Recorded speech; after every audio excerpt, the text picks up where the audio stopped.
And so today we're going to finish out the immune system, and there's still a few things we have left to cover that relate to the innate immune system. Remember, this is the non-specific, very immediate response to no specific pathogen. It's going to protect you from everything.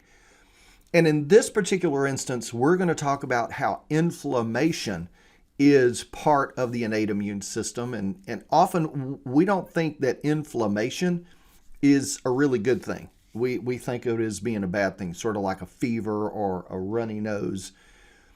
But in this case, inflammation is going to be an innate immune event that's going to happen when, for instance, you have a cut in your skin, as we see in the illustration. But more than that, you're going to have bleeding. And so you get clotting, but then you can see the little green capsules, the bacteria. They are entering into the deeper layers. So we have penetrated through the contiguous layer of epidermis, and now we're in an area that can't really be as protected by the skin itself. So this is where we're going to have dendritic cells, remember the antigen-presenting cells, and the rest of our leukocytes. They are going to begin to mount an immune response to prevent the bacteria from penetrating any further. And as we go through the steps and the processes of inflammation, what we're going to see is that when our immune cells encounter pathogens, one of the first things they're going to do is send up smoke signals, send out chemical signals to let the rest of the immune system know we are under attack. And so once these cells begin to release these cytokines, that is going to cause the immune system cells in the area or even in the bloodstream to detect those chemical signals. And they're going to be able to follow those chemical signals much like a hound dog can track someone down.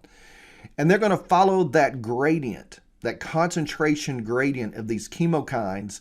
And as that gets stronger and stronger and more concentrated, those cells know they are getting closer and closer to the actual infected area in those infected cells. So those chemicals are released. We're recruiting these immune cells. But just like we saw before with our basophils and our mast cells, to help the cells get out to the actual tissue where the damage has occurred and the attack is happening, we're going to see these vascular changes. So we're going to get vasodilation. The more blood you can get into an area, the more white blood cells and leukocytes are going to get to an area.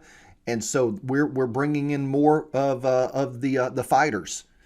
We're also going to have the histamine.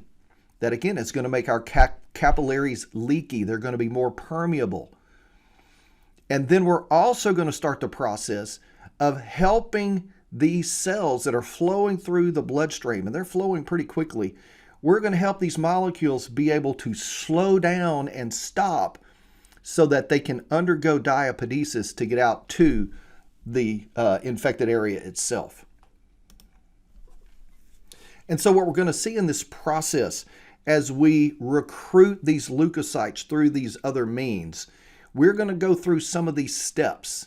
Margination, we already know diapedesis, and then we just briefly mentioned chemotaxis, but we're going to look at these individually as we go through this process of inflammation.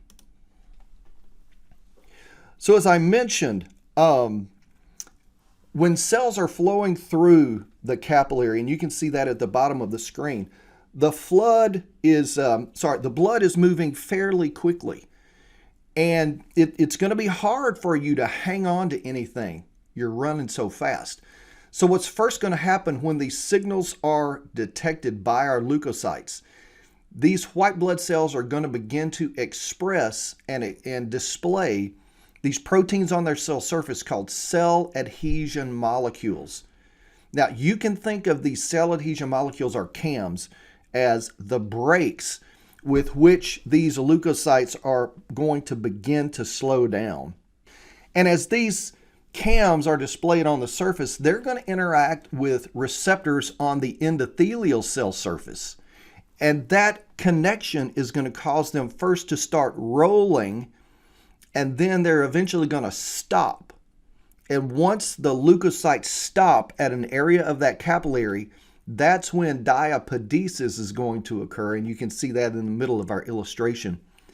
That is going to cause the white blood cell to begin to pass through the epithelium, the endothelium, and begin to migrate out into the interstitial spaces where the pathogens are causing the infection.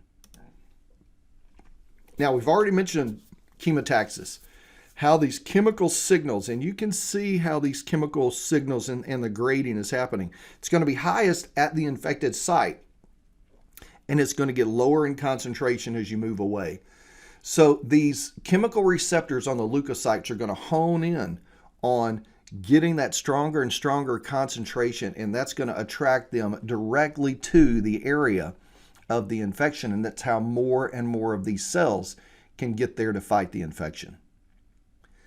Now finally, and you saw this a bit on the right side of the previous illustration, but a fourth thing that will happen is you have plasma proteins that, as that capillary gets more permeable, as it gets more leaky, antibodies, complement proteins, clotting factors, all those things we've talked about already, they're also going to leak out into the infected site, and that's going to continue to cause that capillary to be permeable, and it's going to continue to have those cell adhesion molecules, those interactions between the leukocytes and the endothelial cells that are still going to keep those white blood cells stopping at the right place so that they can diapedese out into the tissue and help battle the infection that's going on. Now, inflammation is one of those things that sometimes is difficult to define. Inflammation, we also almost always say, well, it's swelling. Well, swelling and inflammation are very similar, but that's just a component of inflammation. So when we look at the cardinal signs and symptoms of inflammation, one of them is going to be redness. So when an area starts to get red, and this is how you start to begin to get an idea that there's something going on in your body when you look at your skin if you've got a cut. When it starts getting red, that's an indication that you've had that dilation of the blood vessels, you've got that increased permeability, and you've increased the blood flow into that particular area. Now, you also remember that your blood vessels are going to be essentially radiators of heat. And the way we conserve heat is we constrict vessels in certain regions, and the way that we allow more heat to escape is we dilate the vessels. So we've dilated the vessels, we've got the redness. Well, that's also going to come along with increased heat in that area. It's not just a coincidence because we got increased flow, but it also is going to increase the metabolic activity of our white blood cells, and sometimes having higher heat in an area is going to be inhospitable to the growth of pathogens. When we talk about fever a little bit later, that is exactly why that happens. So when you experience a redness in an area and that area begins to feel warmer, then we know that we have probably started the inflammatory process. So again, we have dilated vessels. We've got increased blood flow that gives the redness. That increased flow brings in higher temperatures for the heat. And since the blood vessels are more permeable, now we're allowing more fluid out into the interstitial spaces to help wash out those pathogens and wash them into the blind-ended capillaries. And again, you could see that on the right-hand side of our previous illustration. And that's going to cause the area to swell. The more fluid gets into the interstitial spaces, less is going to be reabsorbed back into the capillary. So that's going to be the swelling. But I think you can see that it's not just swelling that is part of this innate immune response. It's one of many symptoms of this process that's trying to help eliminate the pathogen and make it inhospitable to wash it away, bring in cells that can destroy it. And because of the swelling, you're going to have certain receptors in an area that aren't used to having pressure put on them. And so that compression on from all sides because of the increased amount of fluid, that's going to signal pain receptors and it's not going to feel really well. And so you don't like that feeling. So you're going to put ice on it. You're going to take anti-inflammatories, your NSAIDs, and Tylenol, ibuprofen. But in fact, if it's not getting too severe, then you kind of need to let nature take its course and allow your body's innate immune system to do its job. Now, if it gets too severe, well, then you're going to lose function. And in clinical settings, you're going to see people that wait too long to get any help, and they're going to come either into the clinic or the emergency room, and the inflammation is going to be so extreme, there's going to be so much pain that you're not going to be able to move possibly an arm or a leg, depending on where the infection is. So this is the most extreme. The loss of function is the most extreme of these symptoms of inflammatory responses. Now, again, this is a little sort of a benchmark. It's kind of like 120/80 with your blood pressure as textbook. Well, inflammatory responses shouldn't take any more than about a week, maybe a week to 10 days. And if it's taking longer than that, that's when you probably need to seek professional and clinical help, because you may need a little boost to your immune system.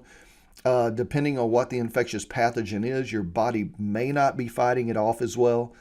So that's when you go to the doctor, you go to the clinic, and they will usually give you those antibiotics that will completely finish off this if it's a bacterial infection, or they will treat you for whatever the problem really is that's lasting longer than those 8 to 10 days. So we mentioned heat in the process of an inflammatory infection. Well, we all experience increased body heat, and that is in the form of fever. Again, your body fighting off an infection, and it's called pyrexia. That's the big fancy word. But your body is warming up, number one, to increase the metabolism of your immune system cells. They will divide more, they will move faster, but also to try to reach a point that your body is going to be an inhospitable situation for whatever pathogen there may be. Now, your body temperature, usually 98.6. Well, if you go up 2 degrees from normal, then that is typically when we say you have a fever. Now, I don't know about you, but it does not take me 2 degrees, 100.6, to feel bad. And ladies, I can already see you, and I know what you're thinking. Guys have 98.9, and we're calling 911. Some people are more susceptible to fevers than others, and some people feel better or worse than others. But at this point, 2 degrees typically is what we're saying a fever. And what's happening here, your leukocytes, they're secreting a lot of cytokines, those chemical agents, right? Well, some of those molecules that they produced are called pyrogens, and these pyrogens are going to work on your hypothalamus. You remember, your hypothalamus is controlling a lot of your body's criteria, not just the level of water in your blood pressure, but also your body temperature. And so the pyrogens are going to cause the hypothalamus to reset the thermostat such that your body temperature goes up to fight off this infection. Now, this resetting of your thermostat, much like we saw the stages of inflammation, these stages are going to occur in 3 steps. So, as soon as you start having this higher temperature, that's going to be termed the onset. So this is where the temperature begins to rise. And what's happening is the hypothalamus is going to cause those blood vessels in your dermis, this is in your skin, to constrict. Now remember, we said your blood vessels are radiators, and especially in your skin, your scalp, on your wrist, that's some places where you dissipate a lot of heat. And if you're not bringing in very much blood into those regions, well, that's going to cause less heat to be lost and more heat is going to remain in your body. Also, as your temperature goes up, when you have fever, you are going to get the chills, right? The shivering of your muscles. And you may wonder why that happens. Well, as you've reset that thermostat, now the difference between your body temperature and the ambient room temperature is going to be different. And so your body now thinks, instead of feeling comfortable, your body now feels like, oh, I'm really cold. That's going to be that feeling, because the other time you shiver is when you're really cold, right? So the difference between your body temperature and room temperature, that is going to signal whether you're comfortable or not. Now, the shivering, remember, your muscles contracting rapidly. It's those molecules, the thick myosin and the thin actin, sliding back and forth across each other. It's like rubbing two sticks together to make a fire. Well, that friction from those molecules moving really, really fast, and the metabolism of burning ATP, that is going to generate more heat to cause your temperature to increase. So you start with a temperature increase. Now you get to sort of a maintained level of temperature that is referred to clinically as stadium. So your metabolic rates are increasing. Again, this is to get those white blood cells moving, to get them in the area where they can fight off the infection. And likely the white blood cells are going to be happier with that setting than the pathogens. The liver and the spleen, they are going to bind with these various minerals, iron and zinc. Those are minerals that pathogens need for reproduction. So as they absorb this into the liver, that's going to slow the microbial reproduction. And then finally, you get to defervescence.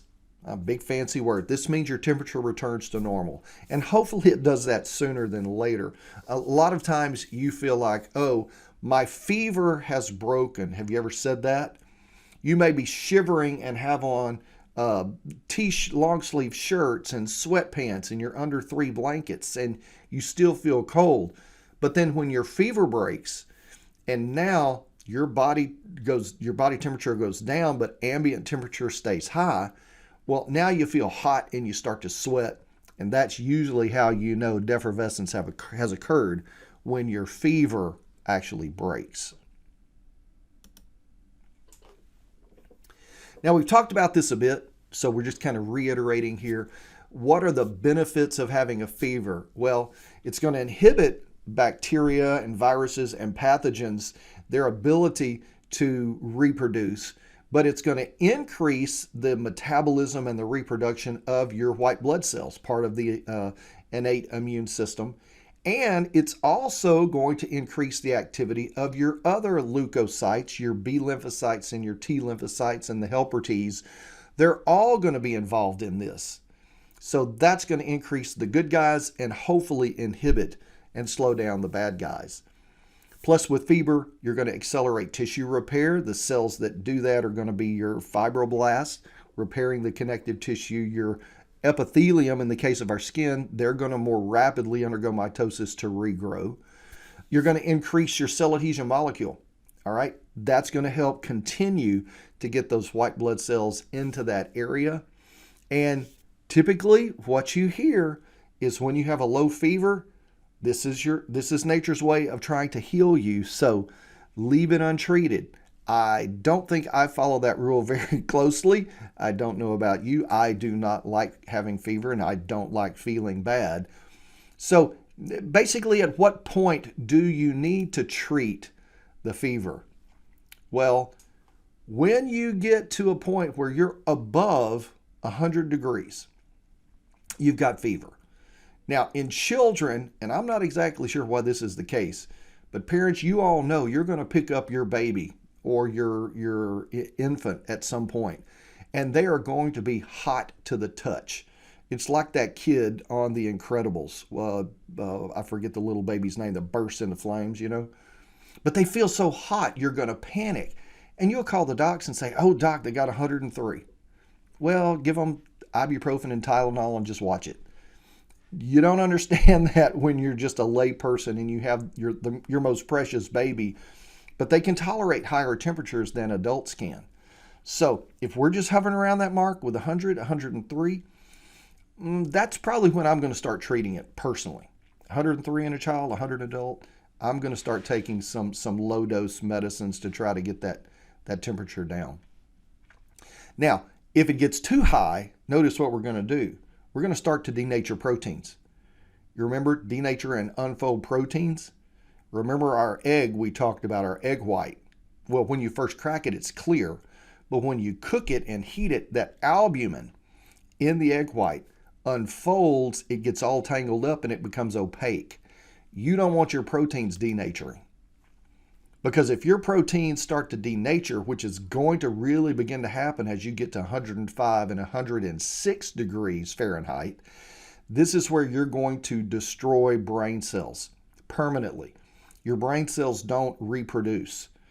So if you're getting to 104, 105, and especially 106, you have got to seek medical attention at that point. Don't try to deal with it yourself, especially as an adult. Even as a child, 106, get that child to the emergency room as quickly as you can. Because if the temperature doesn't slow down anymore and you go above 106, 109 is generally the mark where you're looking at just dying completely. So fever, while a good thing in moderation, like most things in moderation are not bad for you, fever at low levels is good. Higher levels, your infection is out of control, and that's when you really need emergency clinical rescue before it gets to 106 to damage your brain irreversibly, or 109 where you're really flirting with dying.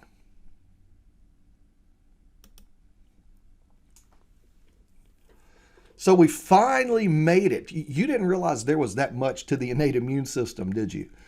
Well, now we're going to look at the adaptive immune system. This is that learned immune system, and the one that we may be most familiar with when we talk about antibodies, and then we get into our cytotoxic T cells that we've mentioned quite a bit before. So let's dive into adaptive immunity and see how this is facilitated in our body. Well, we know it's going to involve the T and the B lymphocytes. That's the business end of our adaptive immunity. And they're going to recognize very specific proteins or carbohydrates on these pathogens. And these are called antigens.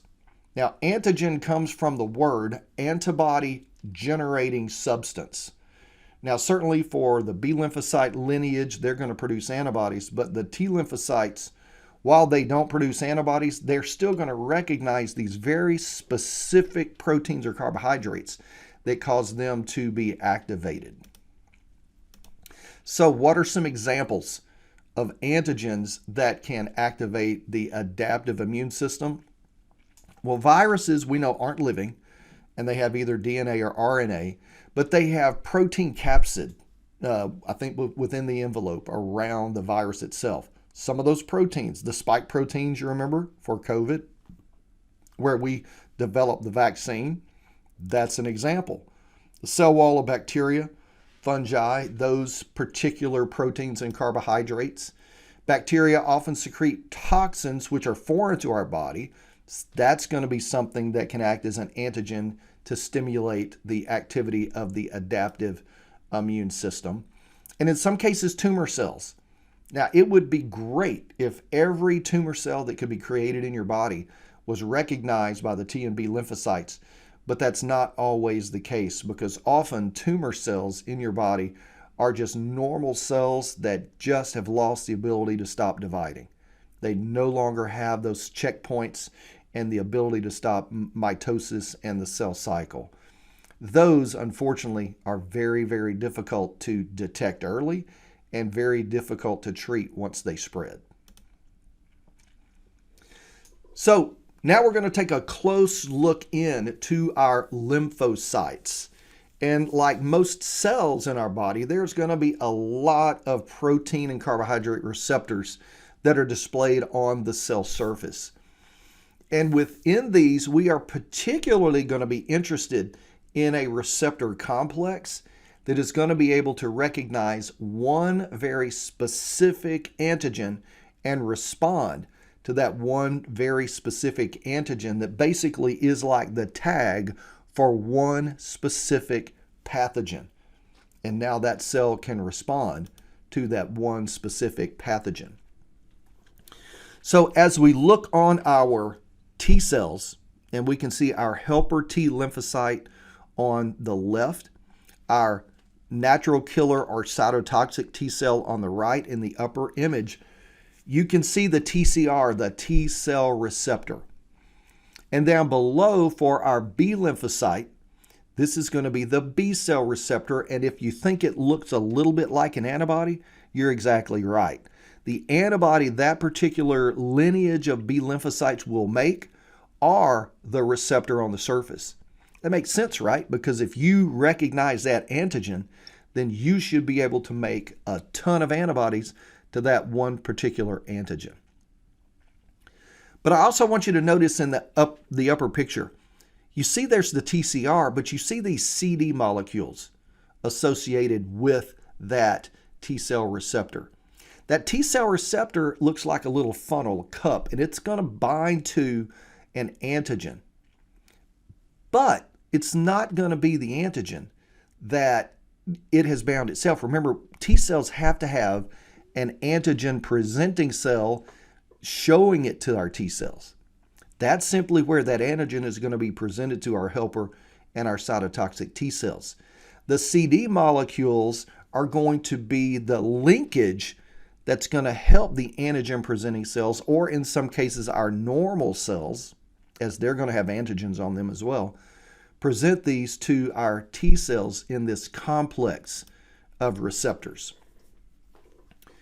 So in this case, what we're going to see is that our T cells must have the receptor on an antigen presenting cell or a normal cell, or in this case a tumorigenic cell or a cell that's been virally infected, as well as an antigen.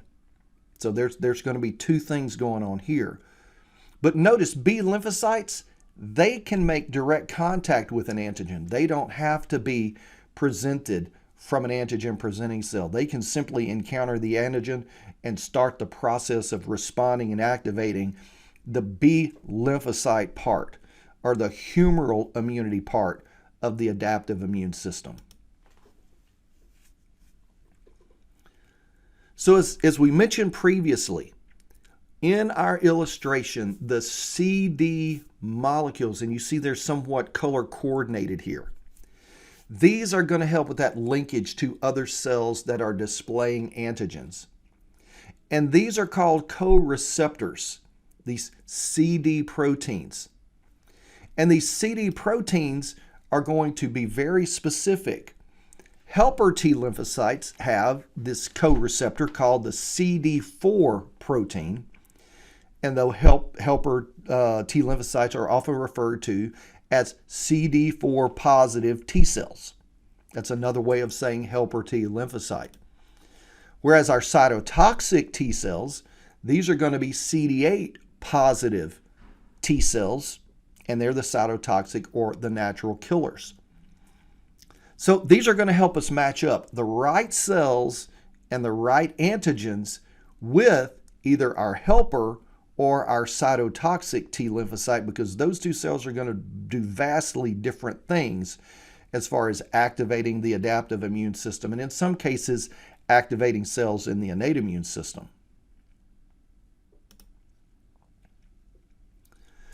So now let's look at the match that we're going to have with our T cell receptors. Remember, B cells don't have to have this match. They can just recognize the antigen. So in this particular case, and we've already gone through our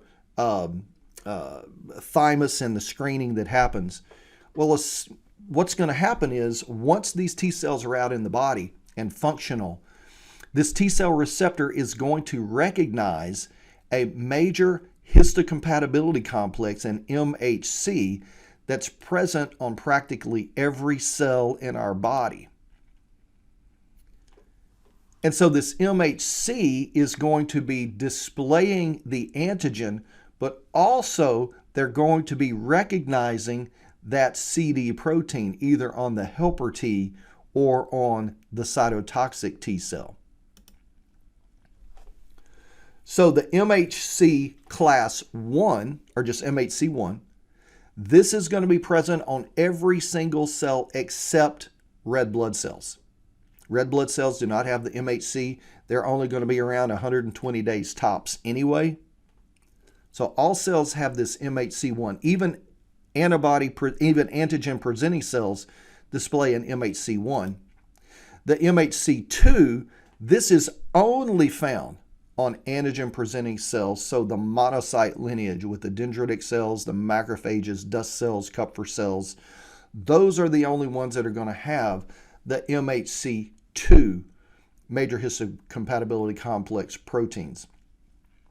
Now, it's these MHCs, these are the receptors that must be matched closely for organ transplantation, because these must be recognized as self so as not to activate your cytotoxic T cells and your adaptive immune system.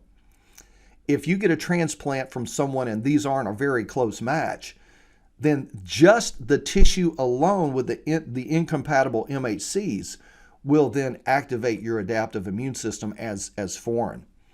That's why they say your most likely match is going to be a sibling, or in my case at home, I have identical twins and I tell them all the time, hey, you better be nice to him, he's your organ donor.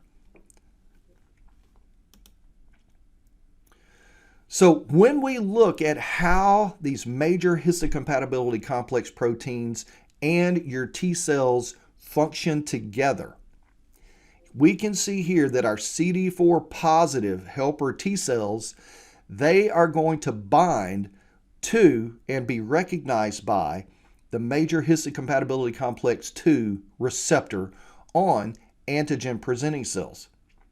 Because what we're needing to do is we are needing to activate the helper T cells so that they can activate the rest of the adaptive immune system and even some of the innate immune system cells. That's what we're just needing them to turn on. And so it's the CD4 positive cells that bind to the MHC2, as we can see in our illustration. And where you see peptide, that's trying to represent the antigen that's actually doing the activating. With cytotoxic T cells, remember the cytotoxic Ts are CD8 positive, they're going to recognize the MHC1 antigen complex. Now that makes sense, right? Because where do we find MHC2s that are activating helper Ts? Just on antigen presenting cells. But the cytotoxic T cells are going to recognize cells that are tumorigenic or virally infected. That's why the MHC1 that's on every single cell in the body, if that MHC1 has viral or tumorigenic antigen, those cytotoxic T cells need to recognize it and take out that cell sooner than later to prevent more spread or worse damage being done to the body. So once we have a helper T lymphocyte receive a match from an antigen presenting cell in that MHC2 receptor complex, now we're going to begin the process of activation. The helper T cell then is going to release a cytokine called interleukin-2. This interleukin-2, as you see in the illustration, is going to loop back to, this is called an autocrine response, an autocrine release, so that the cell itself is stimulating itself to then activate itself further and continue to grow and continue to divide. But that interleukin-2 can go at a distance, and it then is going to help activate other T lymphocytes and recruit them to the area. So interleukin-2 is going to be that cytokine that activates helper T lymphocytes and causes them to increase their cloning.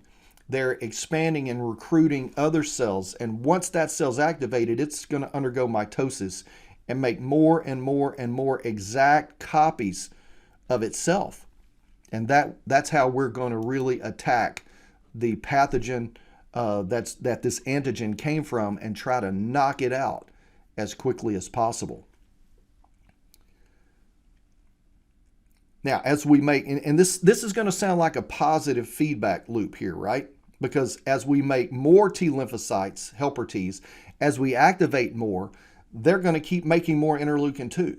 So the response is just getting bigger and bigger and bigger and bigger, and more helper Ts are coming into this area. But the other thing that's happening as these T lymphocytes are cloning themselves and making more and more and more, some of the clones are going to become memory helper T lymphocytes. And sometimes I like to think of these as the pitchers that are in the bullpen. They're not in the game that's going on right now, but they can be used later in the game, or they can be saved to be used in another game that's coming up. And these memory T lymphocytes, helper Ts in this case, when they encounter this pathogen again, there's many more of this particular flavor of helper T lymphocyte, so that infection can be encountered sooner and it can be eliminated quicker because we already have more of these cells ready to go. Now, activation of the cytotoxic T lymphocytes, or the natural killers, this is going to be pretty similar to what we saw with the helper Ts. The only exception here being the T cell receptor and the CD8. This is going to recognize our MHC1 on our cytotoxic Ts. So we have different receptors than we saw with helper Ts activating this process with our cytotoxic Ts. So as we get our MHC1 and our CD8 and antigen together, that is going to be the first signal to start the activation process now of our cytotoxic T cells. So here we see that interleukin 2 released from the helper T cells, that's going to stimulate our cytotoxic T lymphocytes to become activated and to begin to clone themselves over and over, just like the helper T cells did. Some clones are going to be activated, and some clones are going to become memory cytotoxic T lymphocytes, just like we saw with our helper Ts. We're going to have a lot that are the activated, ready to go, they're in the game, cytotoxic Ts, and then we're going to have others, fewer in number, but still more than we had to start with, memory cytotoxic lymphocytes that are going to be laying in the background and can exist for a long period of time depending on the cell type. So when you encounter an antigen again, that can cause them to be activated and they can mount a much more robust response. So now shifting gears just a little bit, we get to the B lymphocytes. Now remember we said B lymphocytes, they don't have to have an antigen presented to them by an antigen presenting cell. They can directly detect the antigen on the end of their antibodies. And we can see at the left-hand frame, number 1 of our image, they're antigens that are being displayed on the surface and binding to those B cell receptors, which basically are copies of the actual antibody that cell will eventually be able to produce. So once we have antigen binding, that stimulated B lymphocyte is then going to go and it is going to present the antigen. So once that antigen is on the surface, it is going to be basically brought into the cell and processed so that that B lymphocyte can display that antigen on its own MHC2. Remember, that's going to be on antigen presenting cells, and in this case, this is the one that's going to present an antigen then to a helper T lymphocyte. And that then is going to allow all of these other cells in part of the immune system to be activated as well as these signals begin to be displayed. So the MHC class 2, this in fact is an antigen presenting cell once it binds to the antigen, this B cell. However, it's sort of the exception because we think of all the macrophages and monocytes as being that part of the MHC2 pathway. So now this second signal that we've gotten now, because the B lymphocyte has gotten together with our helper T lymphocyte, Now the helper T, it doesn't release interleukin 2, that's for T cells. Interleukin 4 is going to be released, and that's going to stimulate the B lymphocytes to begin to clone themselves, just like we saw with the T cells.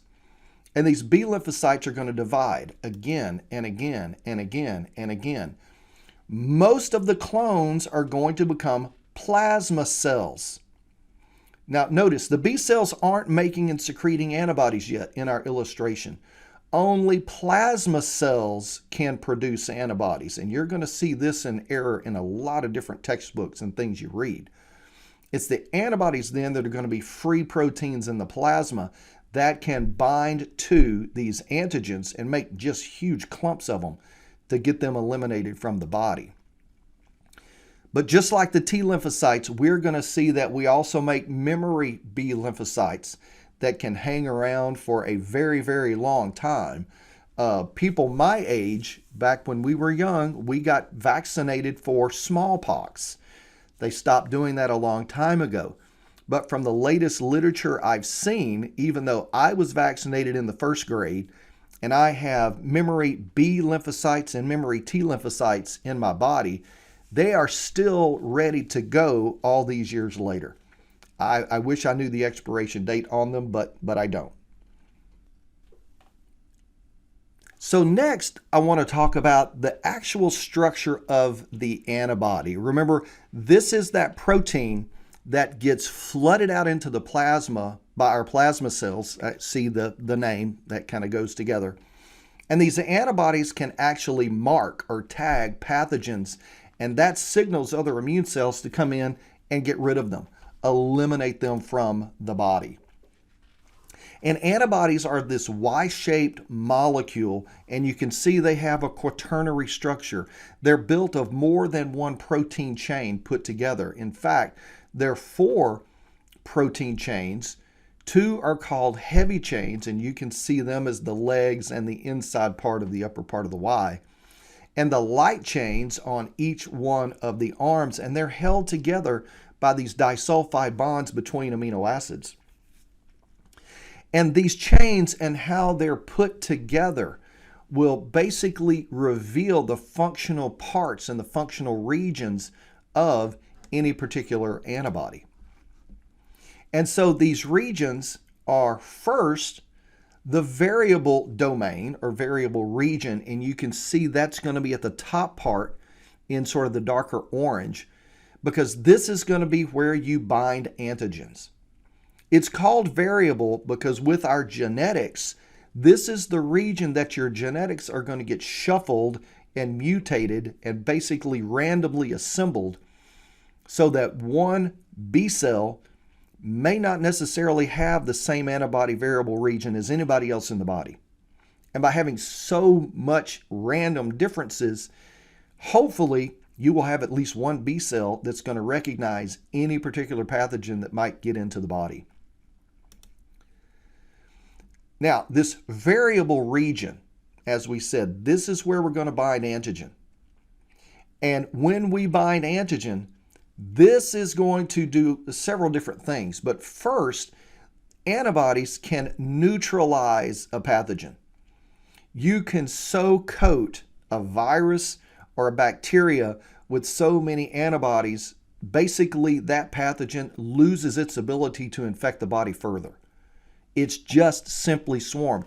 It's like bees. When there's a foreign invader in a beehive, these bees will make a bee ball, surround that bee, generate so much heat that it basically cooks the invader. Well, in this case, you surround it. I don't know about cooking it with heat, but the antibodies neutralize a pathogen simply by surrounding it. But antibodies having these 2 variable regions on the same protein, you can think of these antibodies as almost like handcuffs. And you can see in our illustration, you have one antibody that has bound 2 bacteria together. Another antibody is binding to 2 others. So you see how you're basically linking all of these bacteria together and clumping them into a bigger and bigger mass, which is going to make it easier to eliminate. This is called agglutination. Just the clumping and the sequestering and basically handcuffing pathogens all together so they can't disperse, they can't further infect out in the body, and they can be more rapidly and easily eliminated from the body. Now, in a similar way, not talking about the whole pathogen, but talking about antigens, these receptors can bind to antigens soluble in the plasma. They can bind to these things and they can make clumps. And you can see antibodies can bind, more antibodies than just one can bind to a particular antigen. It's going to have different locations. And so as you link more and more antibodies and you handcuff, again, these individual antigens together, this is going to cause it to become really, really dense and heavy. And so it's going to precipitate. It's going to fall out. And it's going to come out of the fluids and it's going to get into the tissues. And again, it's not going to be so easily moved, and it'll be easier to find by a phagocytic cell can eliminate it from the body. So we're really antibodies are really trapping and slowing down pathogens and antigens to make it less hospitable for them to spread throughout the body and make it easier for immune cells to find them because they're not moving. So we talked about the business end of the antibody, the antigen binding end, but there's another business end that's almost equally as important. And these are the legs of our illustration. And this is called the constant region. These two long limbs of our heavy chains together. And the biological activity of these constant regions are going to be to help in the complement activation and fixation, opsonization, we saw that again with complement, and then the activation of natural killer T cells. Now, as we put all of this together, what we're going to see, again, we talked about our innate immunity, that immunity that we're born with. But we also have this acquired immunity, the adaptive immune system. And what we can see is that we can activate this simply by encountering pathogens. And so your body's going to produce its own antibodies. And this can either be natural, just by the exposure of pathogens. When I was a kid, our parents wanted us to get chickenpox. And that way, we would have memory cells and be protected from them as adults. But you can also artificially acquire this memory from vaccinations. You mostly haven't had chickenpox because you have the chickenpox vaccine that caused you to make a lot of memory cells so that when you're infected with the chickenpox virus, it is attacked before it can spread and cause the disease. And so what we're talking about is an initial exposure versus a subsequent exposure. And when you've seen that pathogen before, your body can more quickly mount an immune response. So when we look at this illustration, what we're going to see is we're going to see in the blue and the red, these are two different isotypes of antibodies, and I don't want you to worry about those. But pay attention to the blue line. This is the most important. So when we have a first exposure to an antigen, that's going to be in the dark blue you see at the bottom, you can see that there is a little bump, and that's how much antibody that we're producing. And either one of these isotypes, the IgM, which is first to be produced, IgG comes later, and it really is the most robust one to eliminate pathogens. It's just a little bump. So when you first get the disease, when I first got chickenpox, I was sick. I had chickenpox. It lasted a while. It was not fun. But then later we see that when you get exposed again, now in a much shorter period of time, you are done. You don't even know you were infected because of the huge, robust response, especially of the IgGs. And those are going to be our memory cells producing those IgGs so much faster and so much more that your body doesn't have a chance to get infected. So in this illustration, your first exposure, that's your vaccine. That's going to be a killed or dead virus or a portion of a virus. In the case of COVID, you had RNA that caused your own cell to make spike proteins and mimic the COVID virus. It's the SARS virus. And in that case, you couldn't get the disease because it wasn't actually the virus. It was just that protein. But when you do encounter chicken pox or all of the polio or all these various other things that we are vaccinated against, when you get a natural exposure now to the real thing, boom, your body takes it out before you can get sick. That is the response of a vaccine. And that's how wonderful it is in almost eliminating smallpox. I believe has almost been eliminated from the planet. And that's why we don't give those vaccines anymore. And currently polio is only endemic in 2 countries. I believe it's Pakistan and Afghanistan. It's almost been eliminated from the earth as well. Now, it's cool. Vaccines, that word comes from vacca. And vacca in Latin means cow. Because back when people were dying from smallpox, this one doctor looked and said, I noticed that these women that milk the cows, they get the bumps, they get the pox, but they don't get sick and they don't die. And the pox aren't as bad. So there must be something about the interaction with the cows. Well, the cows would get pox, but the cows wouldn't die either. What the cows got were a similar virus that was called cowpox that was not as virulent as human smallpox. Virulent meaning it causes harm. And so what the doctor did was he basically took, and this is gross, but he took some of the effluent from of the pus and the juice from the cowpox and scratched it on the skin of some of these women. And guess what?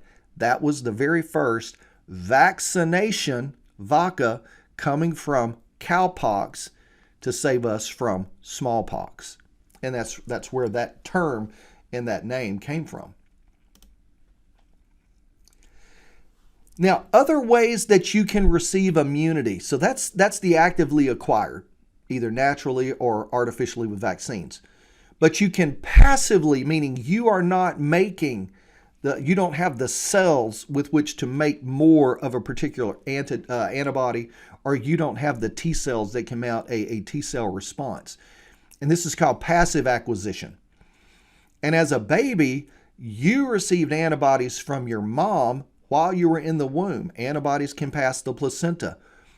That's why, ladies, if you are negative blood type and you have had a subsequent delivery of a child that was positive blood type, you could be setting the stage for some of those positive Rh antibodies crossing the placenta in a subsequent pregnancy and harming your unborn baby that might be positive blood type.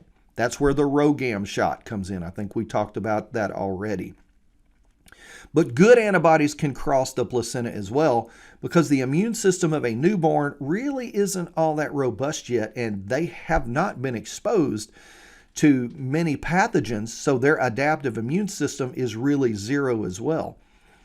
So these antibodies that pass through the placenta will populate the plasma, and they will help eliminate any pathogen that might be coming in. But when those antibodies are used up after birth, your body doesn't have the capacity to make more. So that is a naturally acquired passive immunity. And some of us as adults, now, I'm sorry, before I go on, you can also receive antibodies from breast milk. It's another type of isotype. We saw M, which is the first one to be made in this whole cell lineage. IgG is really the one that fights off your diseases. But there's an IgA type antibody, and that is in your mucus secretions, but is also secreted in breast milk. In fact, the first milk that is going to be produced from a mother's breast is sort of clear, and that's often called first milk or immune milk, and that's colostrum, and it is filled with IgA antibodies that are resistant to degradative enzymes in saliva and resist hydrochloric acid in the stomach. And these IgAs can then be absorbed through the intestines into the baby's body and give them a passive immunity, much like they got through the placenta. I didn't want to pass that up. But the last way that we can passively acquire, and this is artificial as well, sort of like a vaccination. And this is an antivenom. And it's where you receive pre-made antibodies, either from human or a closely related mammalian species. And these antibodies are made against venom, and they're often called antivenom. And so when you're bitten by a poisonous snake or a poisonous animal, you can receive this antivenom, and these antibodies will be flowing through your plasma, and they will precipitate out the poison so that it cannot damage your cells and it can be eliminated from your body without too much harm. Now, depending on the species of the snake, you're going to have to get this fairly quickly if it's going to be effective. But there are often places that have antivenom that can help you in those situations. So in that case, these pre-existing antibodies, and once they're eliminated from your body, you can't make more. You would have to get another antivenom shot if you got bit again. But this is an example of passively acquired artificial immunity from similar to the adaptive immune system, but it's artificial in this case. And again, you don't have the cells, the B cells, to make more of these antibodies because the antibodies came from the syringe, not from cells.